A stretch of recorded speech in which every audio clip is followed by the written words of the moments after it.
Bonjour à tous. Alors pendant l'automne, la vie du potager ralentit. Bon, certes, il y a des récoltes, mais c'est le moment de faire un certain nombre de petits travaux qui seront utiles aujourd'hui ou pour l'année prochaine. Donc je vous propose une petite rétrospective des petits travaux qu'on a fait au potager ce mois-ci. Alors comme mes 2 bacs de compost sont pleins, eh bien on a créé 2 petites zones d'avant-compost, dans lesquelles on va mettre les feuilles mortes, quelques déchets pour re-remplir les autres composts une fois qu'on les aura vidés. Alors aujourd'hui on est le 4 novembre et donc je viens de faire ma dernière récolte de haricots verts et aussi de pommes de terre. Donc voilà ce qu'il me reste de haricots verts. Bon, pour une dernière récolte, je sais pas, il doit y avoir 200 grammes. Je vais arracher le pied, je vais peut-être retrouver un ou deux haricots en attendant. Et puis voilà, je vais l'enlever aujourd'hui. Bon voilà, j'ai presque terminé.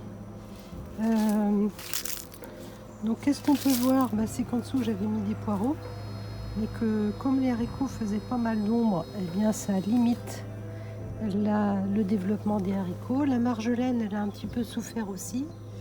Bon, alors maintenant j'ai haché toutes mes haricots verts là, et puis je vais les répandre autour des poireaux, et après je pense que je vais remettre un peu de terre dessus. Bon ça y est, j'ai mis de la terre. En fait c'était une terre que j'avais laissée dans un sac et qui a fait presque du super terreau tout seul. Et maintenant je vais mettre de la paille pour couvrir tout ça.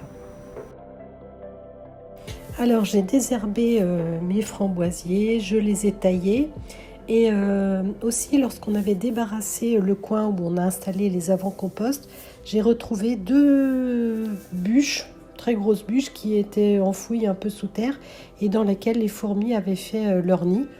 Donc en fait je les ai extraits et je me suis dit que ça ferait un bon abri à insectes. Nous avons aussi élagué l'arbre qui est devant la serre. Il repousse toujours très très fort, donc comme ça au printemps, la serre pourra profiter du soleil et puis à l'été, elle sera à l'ombre de cet arbre. Alors ce matin, on est le 11 novembre et donc je viens de faire une petite récolte. Donc en fait, j'ai récolté ma dernière rose blonde paresseuse et là, vous voyez, je coupe des feuilles de chêne.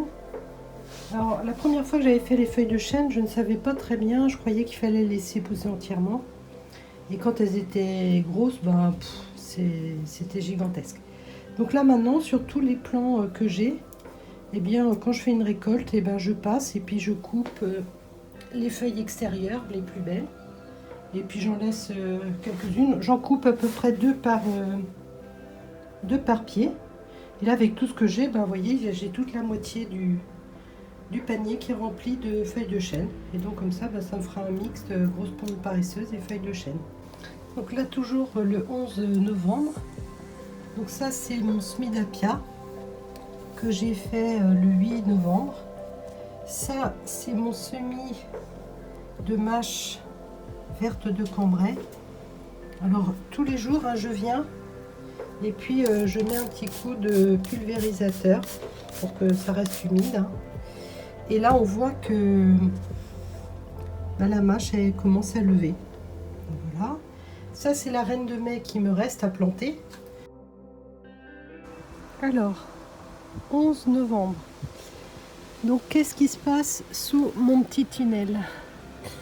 Donc, les oignons jaunes, on voit qu'ils poussent. Donc, voilà. Qu'est-ce qu'on voit aussi, c'est que les carottes, elles poussent. Bon, ça y est, j'ai enlevé le tunnel.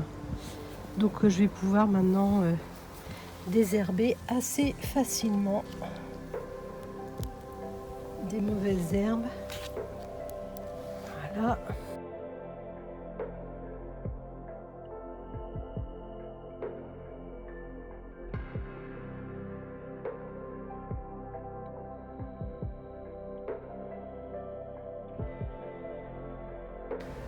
Bon voilà, je vais remettre le tunnel maintenant.